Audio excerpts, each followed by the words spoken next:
Четверть века со дня основания. Юбилейный день рождения детского дома номер 1 отметили его воспитанники и педагоги. 28 августа поздравить ребят собрались представители городских и областных властей и члены попечительского совета детского дома. О подарках и сюрпризах расскажет Егор Канавин.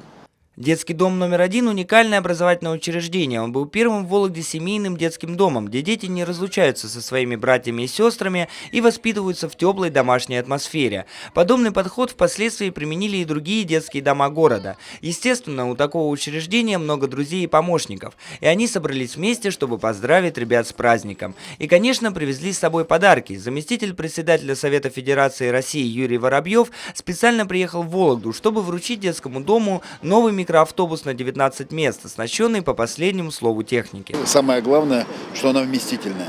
То есть ребят все-таки много, и хотелось побольше микроавтобус. Но это один из самых вместительных микроавтобусов. Он надежный, он не требует особенного обслуживания, техническое обслуживание. И все лишь, то есть надежная, хорошая, вместительная машина. На юбилее присутствовали все 70 нынешних воспитанников детского дома номер 1 и множество его выпускников, а также представители городских и областных властей и члены попечительского совета. Совет работает практически со дня основания учреждения и все это время активно его поддерживает. Работа попечительского совета направлена на развитие взаимоотношений детского дома с организациями города, с бюджетами, с благотворительными фондами.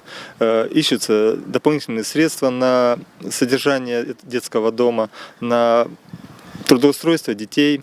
Представители попечительского совета также преподнесли воспитанникам детского дома полезный подарок. 28 августа здесь открылась игровая площадка. Егор Канавин, Максим Тышковец, Вологда Портал.